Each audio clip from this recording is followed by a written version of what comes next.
En este video te cuento la segunda parte de la historia de Wilber Varela, alias Jabón, uno de los capos más prominentes del cartel del norte del Valle. Antes de ver este video te invito a que veas la primera parte que está en mi canal para que no te pierdas ningún detalle. Bienvenidos a Narraciones Criollas.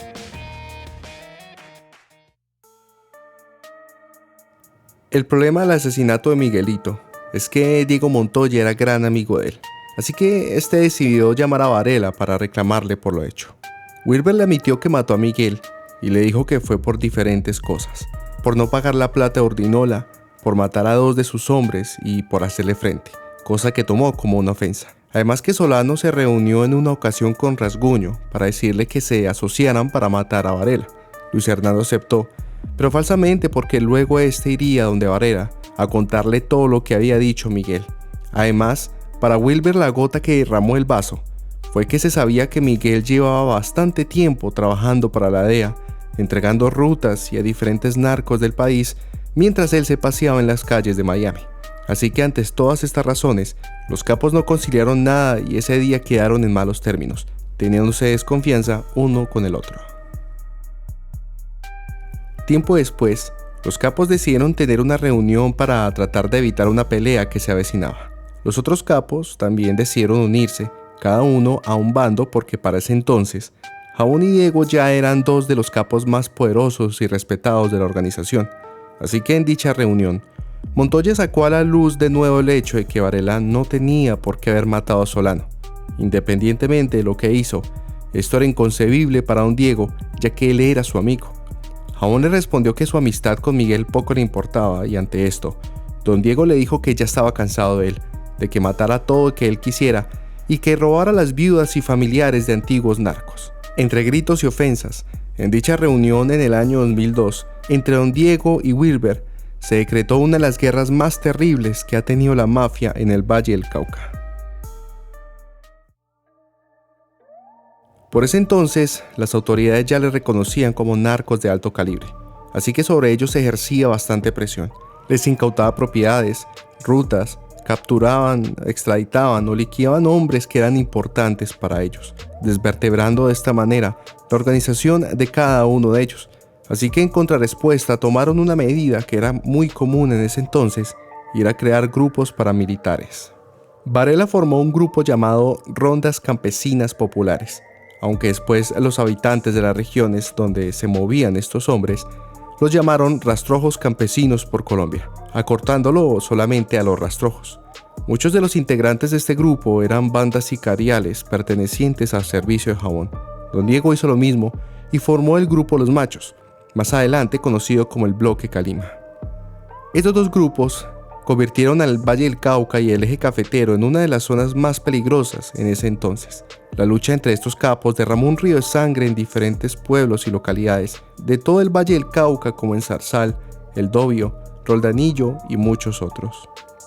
La primera fase de esta pelea se conoció como la Guerra de los Espías, dejando un saldo de aproximadamente 1000 personas muertas, entre familiares, amigos y socios principales de los capos al mando de cada organización. Esta pelea se libró hasta el año 2007, cuando Diego León Montoya fue capturado por las autoridades y extraditado a Estados Unidos inmediatamente.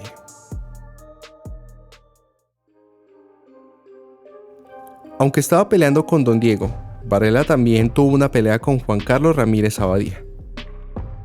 Un par de años atrás, cuando Jabón estaba en guerra contra el clan de los Herrera, el mejor amigo de Chupeta, Juan Carlos Ortiz, alias Cuchilla, tenía nexos y amistades con este clan. Así que Varela se sintió traicionado y le dijo a Chupeta que él tenía que morir. Así que Ramírez se ocupó él mismo del asunto, pero esta rencilla no se quedaría así.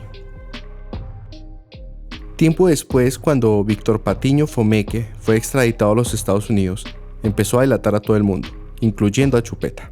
El problema viene cuando se descubrió que la mano derecha de Jabón, alias Tocayo, medio hermano de Víctor, le servía también como espía, ayudándole y dándole información para usar. Esto se descubrió y cayó bastante mal, porque los narcos no toleran nada bien a los sapos. Chupeta, para sacarse la espinita, le dijo que Tocayo tenía que morir. Aunque en un principio Varela no quería, tuvo que ceder, ya que años atrás el mejor amigo de Chupeta también murió. La cuestión con Chupeta fue que no paró solamente con Tocayo. sino que mató a más de 35 familiares del químico, entre amigos, abogados y demás. Y se le sumó el hecho de que sacó del país a la madre de Patiño después de quitarle todas sus propiedades. Varela, muy sentido por este exceso de fuerza, amenazó a Chupeta, aunque este último sabía que no tenía el poder suficiente para pelear contra Varela. Este era un hombre muy peligroso y difícil de asesinar. Así que Ramírez decidió no pelear de frente y escapó para el Brasil, en donde posteriormente fue capturado. La historia completa de Chupeta la tengo en mi canal. Con todos los problemas con diferentes capos que tenía Jabón, se le suma el hecho de que el gobierno colombiano y el norteamericano ya lo tenían en la mira como uno de los mafiosos más importantes. De hecho, Estados Unidos le colocó una recompensa de $5 millones, además de una solicitud formal de extradición y la inclusión en la famosa lista Clinton, congelándole más de 1.200 negocios que tenía el traficante en Aruba, Colombia, Costa Rica, Panamá, España y Venezuela.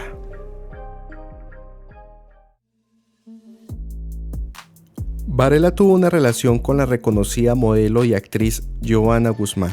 Esta tiempo después diría que por su edad e inexperiencia no sabía quién era el narcotraficante, sino que más tarde se enteró de que quién tenía a su lado. Aún la conquistó con muchos lujos y detalles, y durante 2 años vivió desconociendo las actividades a las que él se dedicaba. Cuando ella se enteró, decidió alejarse de Wilber y aunque al principio él estuvo dispuesto a acatar su decisión, después se obsesionó con ella hasta el punto de mandarla a disparar, dejándole herida en una de sus piernas. Wilber previamente había estado casado y en este matrimonio tuvo 2 hijos, uno de ellos siendo Wilber Felipe Varela, conocido como Varelita.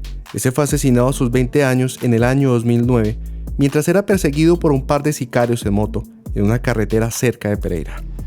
Se decía que cargando con el peso de ser el hijo de tan terrible narco, el joven había decidido cambiarse el nombre a Andrés Felipe, a pesar de que esto no le sirvió de nada porque por vendetas o problemas personales ligados a su padre, Varelita perdió la vida.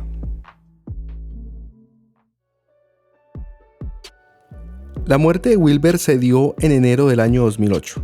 Aunque esta cuenta con las versiones de narcotraficantes y las autoridades, su deceso está rodeado de varios misterios que abordaré más adelante, pero la versión de su muerte se dio de la siguiente manera.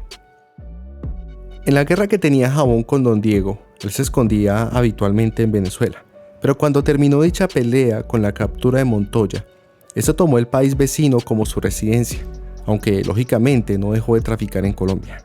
Este salió con Carlos Mario Jiménez, alias Macaco, y un grupo de supuestos empresarios para tomar el negocio de la droga a la oficina de Envigado, que para ese entonces Don Bernas ya había perdido el control de esta. Además, Varela empezó a disputar los espacios que dejó la organización de Don Diego tras su captura y se asoció con Daniel Rendón Herrera, alias Don Mario, para apropiarse del tráfico de estupefacientes en Córdoba. Cuando estaba en Venezuela, el capo cada día más sentía la presión del gobierno estadounidense y colombiano, por el cual ofrecían la recompensa de los $5 millones. A esto se le sumaba el hecho de que empezó a tener problemas con las autoridades venezolanas, porque éstas le exigían más dinero por su protección y que se estaba convirtiendo en una gran amenaza para diferentes narcotraficantes de dicho país. Así que al final todos los aliados que tenía le terminaron traicionando y sus más grandes protectores terminando siendo sus peores enemigos. Cada día perdía más poder en Venezuela y se había convertido en un lugar peligroso para él. Aunque estaba gestionando para volver a Colombia y retomar todo el poder que algún día tuvo, no lo hizo a tiempo y la suma de todos estos factores le llevaron a su final. En el Valle del Cauca, el gremio del cual alguna vez hizo parte, decidió traicionarle y planear su muerte. Diferentes hombres que estuvieron a su servicio querían tomar el camino más corto, eliminando a su jefe, para así ellos poder tomar más autoridad y dinero. Así que alias Combatiente y Diego Rastrojo viajaron hasta Venezuela con la excusa de poner al tanto a su jefe para contarle todos los últimos acontecimientos. Varela, confiado en sus hombres, los citó en un complejo turístico de cabañas llamado Fresh Air, el cual estaba ubicado en Lomas de Los Ángeles, en el estado de Mérida. Los hombres que llegaron allí ya conocían toda la agenda y rutina que tenía el capo, hasta sabían qué armas portaban sus guardaespaldas y cómo eran los automóviles en los que se movilizaba. Combatiente y Rastrojo llegaron al lugar pactado y en medio de la reunión, Combatiente pidió permiso para usar el baño. Luego de salir de allí, Sacó su arma y le impactó varios disparos a Varela, que se encontraba sentado en un sofá dándole la espalda. Mientras ocurría esto, Rastrojo no se quedó quieto y asesinó al escolta que acompañaba a Jabón. De esta manera, a mano de sus propios hombres, era liquidado quien fuera una de las personas más temidas en todo el Valle del Cauca. Las autoridades venezolanas fueron claves en la caída de Varela, ya que éstas vieron que la liquidez del capo menguaba cada día más, además que la policía y el ejército le tenían una cuota bastante alta para su protección. El mantener activo a su ejército paramilitar en Colombia y el librar las guerras con otros capos menguó sus arcas en sobremanera, haciendo que los venezolanos decidieran traicionarle para quedarse con el dinero de la recompensa. Daniel Barrera, alias el Loco Barrera, quien fuera un viejo socio en los negocios de Jabón, aprovechó su ausencia para tomar más poder y también tuvo participación en la muerte del capo. Después de que éste perdiera la vida, Barrera se quedó con las rutas más importantes en el centro y el oriente del país, mientras que sus nuevos socios, Diego Rastrojo y Combatiente, tomaban la dirección del tráfico en el occidente.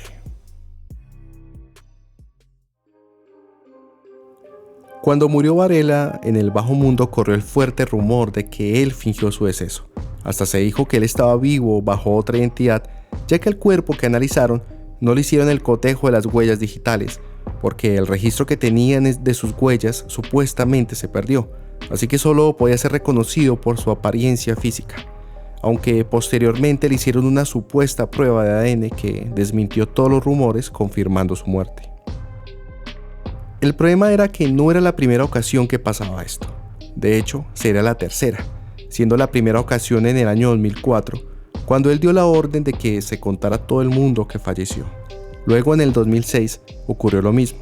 La policía encontró un cuerpo que tenía un gran parecido físico con él, pero sin huellas digitales. El cadáver tenía 11 tiros y era de un hombre llamado Joaquín Tovar, un venezolano miembro de una ONG que luchaba contra la pobreza.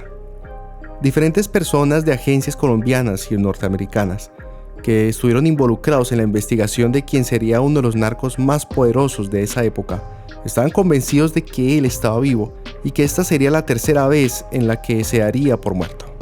Esta afirmación o tesis tomaría bastante fuerza, ya que en todo el levantamiento y proceso de registro del muerto se presentaron bastantes irregularidades y malos procedimientos, como por ejemplo, las autoridades venezolanas prohibieron expresamente que los familiares ni la prensa le podían ver. Además que todos los documentos de Wilber que debían ser usados para cotejar, extrañamente desaparecieron del registro civil colombiano. Dichos procedimientos no estuvieron apegados a prácticas ejercidas comúnmente en casos así. En la investigación se omitió mucha información importante que dejó más preguntas que respuestas, y todo aquel que quería ahondar en el tema se topaba con una pared que no le permitía avanzar. Algunas de las inconsistencias fueron las siguientes. Primero, los miembros de la Comisión Colombiana que fueron a Venezuela fueron informados con elementos que supuestamente habían encontrado en la escena, pero esto no dejó muy satisfecho a los investigadores, ya que veían muchos huecos allí, tanto así que formalizaron una petición para hacer un reconocimiento patológico, pero esta fue denegada por las autoridades venezolanas, así que los miembros del cuerpo de forenses de la Fiscalía se quedaron con las ganas de examinar el supuesto cadáver de Varela. Según Venezuela, las autoridades tenían que confiarse de todos los datos que ellos proveían. Segundo, la esposa de Weimar Pérez, el cual era el nombre del escolta que fue liquidado junto a Jabón, se presentó en febrero de ese año a la morgue a reclamar el cuerpo del difunto marido, pero en vez de proceder a la entrega, funcionarios venezolanos la detuvieron, la torturaron y la sometieron a un intenso interrogatorio para que les dijeran quién fue el que les mandó a reclamar los cuerpos. Esos personajes no le dieron ningún crédito a los documentos que ella presentó para hacer el reclamo pertinente y bajo esa excusa no se lo dieron.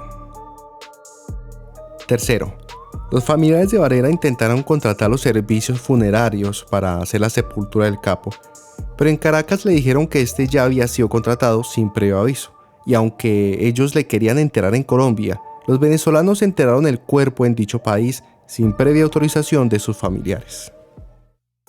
Cuarto, cuando se efectuaba el levantamiento de los dos cadáveres, los detectives se toparon con el curioso hecho de que estos dos tenían las billeteras invertidas. O sea, Wilber tenía la de Weimar y al revés. Con esto afirman que las carteras fueron implantadas en los cadáveres, que por el afán del momento no las colocaron bien. V. Haciendo el análisis en detalles, las planillas originales de la experticia de necrodactilia, los investigadores se fijaron que en esas planillas no existía ningún rastro de sangre, como es común en las muertes violentas. Eso quiere decir que las impresiones que fueron tomadas para esas plantillas se efectuaron cuando Wilber estaba vivo y no con su supuesto cadáver. Todos estos hechos, y de que ya con anterioridad había planeado su muerte, dejan la duda de que este hombre en verdad esté muerto, sino que, ayudado por autoridades corruptas venezolanas, se librara de las autoridades fingiendo su caída. Independientemente de que Jabón esté vivo o no, este siempre será recordado como uno de los capos que durante muchos años sembró el terror en el Valle del Cauca, imponiendo su mandato y peleando con cualquier capo que se cruzara en su camino sin pensarlo dos veces. Como dato final, el apodo Jabón se debía a que en Colombia, en los años 80, existía un jabón de ropa llamado Jabón Barrigón Varela, y pues basándose en su apellido le colocaron así. Espero que te haya gustado el video. Recuerda dejarme tu like y tu comentario. Esto fue Narraciones Criollas.